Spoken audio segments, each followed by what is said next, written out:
Hello everyone, कैसे हैं आप सब। जैसा कि हम जानते हैं, आर्मी पब्लिक स्कूल के अभी इंटरव्यू चल रहे हैं। तो आपको कुछ इंटरव्यू देने होंगे, काफ़ी इंटरव्यूज आपने दिए भी होंगे। कैसा रहा आपका एक्सपीरियंस, आपने मुझे बताया और मैंने आप सबके साथ उसको शेयर किया। जैसे कि APS Kanpur, APS Ranchi, APS Lucknow, यहाँ की इंटरव्यूज के बारे में मैंने आप सबको बताया था। सबसे अच्छा रिस्पांस रहा लोगों का एपीएस बैरकपुर के बारे में। वहाँ पर और एपीएस कानपुर का इंटरव्यू जो था, सबने कहा कि वो काफ़ी अच्छा इंटरव्यू, वहाँ पे उन्होंने सही तरीके से लिए, मतलब जो प्रोसेस था वो वहाँ पे कंप्लीट किया गया था। बाकी अगर लखनऊ की बात करें तो वहाँ से कैंडिडेट बहुत निराश हुए वहाँ के इंटरव्यू से। और उसके बाद अगर हम रांची की बात करें तो वहाँ भी इंटरव्यू ठीक रहा था, सबने यही बताया था। और अगर हम बात करें बैरकपुर की, तो वहाँ का इंटरव्यू काफ़ी ख़राब गया था। मतलब एक्सपीरियंस जो कैंडिडेट्स के हैं वो काफ़ी ख़राब थे वहाँ के बारे में। अगर हम बात करें इन इंटरव्यूज की, तो आज मैं बात करने वाली हूँ एपीएस शंकर विहार का इंटरव्यू। जो उसका टेंटेटिव डेट जो दिया था 8 फरवरी, उन्होंने उधर ही कराया। फिर उसके बारे में मैं आपसे आज बात करने वाली हूँ कि कैसा रहा ये इंटरव्यू। इसकी हम पूरी एनालिसिस करेंगे कि इंटरव्यू कैसा रहा, डेमो कैसा रहा, और सीपीटी हुआ या नहीं हुआ। इन सब के बारे में हम बात करेंगे आज। देखिए, जो अभी इंटरव्यूज हो रहे हैं, इनका बहुत टाइम ले रहे हैं ये लोग इंटरव्यू की। मतलब रिजल्ट अभी तक नहीं आया। जैसे कि रांची का इंटरव्यू हुआ, बैरकपुर का इंटरव्यू हुआ, काफ़ी टाइम हो गया। सबसे पहले तो बैरकपुर में ही इंटरव्यू हुआ था, लेकिन इतने टाइम पर भी अभी तक कहीं का भी रिजल्ट नहीं आया। तो सभी कैंडिडेट जानना चाहते हैं कि रिजल्ट कब तक आएगा। तो देखिए, मैक्सिमम ना 1 मंथ ये लोग लेते हैं रिजल्ट आउट होने में, 1 मंथ लग जाते हैं। तो और यह डिपेंड करता है कि कैंडिडेट्स कितने ज़्यादा हैं, तो इसके अनुसार ये लोग टाइमिंग थोड़ा बढ़ा भी लेते हैं। तो आज हम देखते हैं एपीएस जो पब्लिक स्कूल है, मतलब आर्मी पब्लिक स्कूल जो है शंकर विहार, यहाँ पर दिल्ली के जितने भी स्कूल हैं उन सभी स्कूलों के लिए इंटरव्यू यहाँ पर कंडक्ट कराया गया था।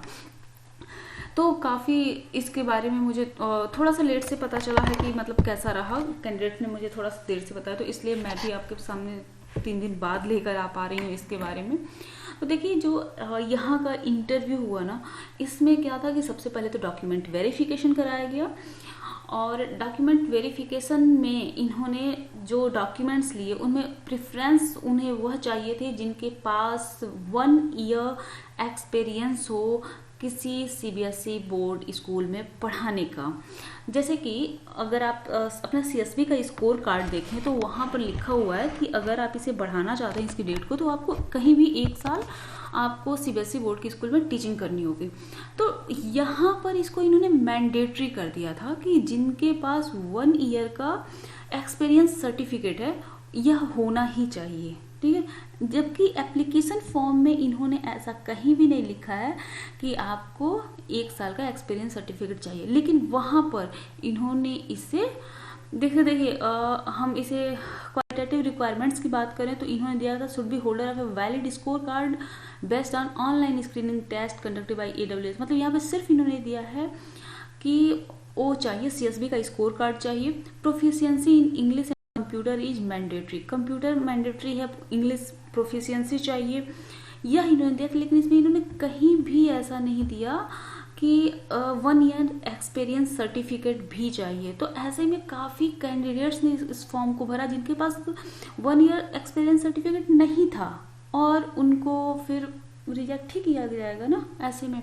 तो देखो, अगर आपके पास सीएसबी स्कोर कार्ड है, तो आपके आसपास जो भी कोई भी मान्यता प्राप्त है, ध्यान रखना, जो सीबीएसई एफिलेटेड अगर कोई स्कूल्स हैं, तो आप वहाँ पर अगर आपको एपीएस में ही जाना है, तो आप एक चीज़ ध्यान रखो कि आपके आसपास कोई भी अगर सीबीएसई बोर्ड एफिलेटेड अगर स्कूल है, तो आप वहाँ पर 9 मंथ, मतलब मोर देन, मैं कहूँगी मोर देन 10 मंथ, 11 मंथ, मतलब एक पूरा एक जो शैक्षिक सत्र होता है उसमें आप वहाँ पर टीचिंग कर लीजिए, या सर्टिफिकेट वहाँ मतलब टीचिंग करके सर्टिफिकेट, और साथ ही अपनी इंग्लिश फ्लुएंसी जो है वह बेहतर कर लीजिए।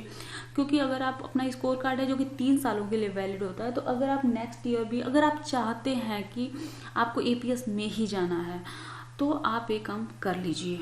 अभी नेक्स्ट ईयर के लिए। और अगर आप कहीं टीचिंग कर रहे हैं तो सो फार सो गुड। आप काफ़ी कैंडिडेट्स ऐसा करते हैं कि वे टीचिंग तो करते हैं लेकिन सर्टिफिकेट नहीं लेते, टीचिंग के बाद सर्टिफिकेट नहीं लेते। मोस्टली कैंडिडेट ऐसा करते हैं। तो आप ये गड़बड़ मत कीजिए। किसी सीबीएसई बोर्ड मतलब सीबीएसई एफिलिएटेड स्कूल में ही आप टीचिंग करिए। अगर आप ऐसे स्कूल एपीएस में जाना चाहते हो या केवीएस में जाना चाहते हो तो यह आपके लिए काफ़ी फायदेमंद हो सकता है। ठीक है, अब हम बात करते हैं, यह तो डॉक्यूमेंट वेरिफिकेशन हुआ। डॉक्यूमेंट वेरिफिकेशन के बाद इन्होंने डेमो लिया और डेमो में जो उन्होंने टॉपिक दिया उन्होंने अपने मन से टॉपिक दिया था। मतलब कि कैंडिडेट का अपना कोई टॉपिक नहीं लिया, कैंडिडेट अपना टॉपिक नहीं ले सकता था, बोर्ड की तरफ से टॉपिक दिया गया था। तो इसीलिए मैं आपसे कहती हूँ कि आप कम से कम ईवीएस के, हिंदी के, इंग्लिश के, हर सब्जेक्ट के जो 4 सब्जेक्ट है ना, मैथ है, ईवीएस है, इंग्लिश है, हिंदी है, इन सब के आप कम से कम 4 से 5 टॉपिक पर बनाना सीख लीजिए लेसन प्लान। क्योंकि वहाँ पर वो कोई भी टॉपिक दें तो आपको जब लेसन प्लान बनाने की आदत होगी तो आपके माइंड में तुरंत ही क्लिक करेगा कि इसका हम लेसन प्लान कहाँ से शुरुआत कर सकते हैं। और सारी बुक्स तो आप पढ़ ही जाइए, क्योंकि कहाँ से कौन सा देगा। अगर आपको फिर से अब कोई इंटरव्यू कहीं देना है, अभी काफ़ी जगह के इंटरव्यू तो होने वाले ही हैं, तो आपको यह तैयारी आपकी होनी चाहिए, तभी आपके लिए बेहतर होगा। क्योंकि एक बार अगर आप टीचर हैं ना तो आपको पहले तो सारे सब्जेक्ट तो एक बार ईवीएस, हिंदी, इंग्लिश, मैथ, ये सब कुछ आपको 5th लेवल का, अगर आप पीआरटी के कैंडिडेट हैं तो वहाँ तक तो आपको पढ़ना ही चाहिए। अगर आप टीजीटी के कैंडिडेट हैं तो आपको अपने सब्जेक्ट का 6 to 8 की जो बुक है उसको आपको पढ़ लेना चाहिए, ताकि अगर आपको कहीं से भी कोई लेसन प्लान दे दे, मतलब कोई टॉपिक दे दे, तो आप तुरंत उस पर कम से कम आप कैसे आप टीचिंग करेंगे 10 मिनट में, 5 मिनट में आप उसको माइंड में अपने सेट कर सकें। यह बहुत ज़रूरी है। क्योंकि कुछ जगह तो ऐसा है कि आप अपना लेकर आएँ डेमो, आप अपने ओन टॉपिक पर दें जो आपका टॉपिक है, लेकिन कुछ जगह पे जैसे शंकर विहार में ऐसा हुआ, लखनऊ में भी यही हुआ था कि उन्होंने टॉपिक खुद से दिया। तो ये जो भी ऐसे स्कूल्स हैं जो काफ़ी फेमस स्कूल हैं जहां आप जाना चाहते हो और वहां पर ऐसी कंडीशंस हैं तो मुश्किलें बढ़ जाती हैं। और यहाँ पर कैंडिडेट के नंबर भी काफ़ी ज़्यादा थे, सबसे बहुत ज़्यादा नंबर थे, यहाँ पे कैंडिडेट बहुत ज़्यादा आए हुए थे।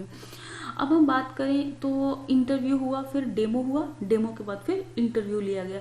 इंटरव्यू क्या होता है तो उनकी अपनी मर्जी होती है, वे क्या पूछेंगे क्या नहीं पूछेंगे।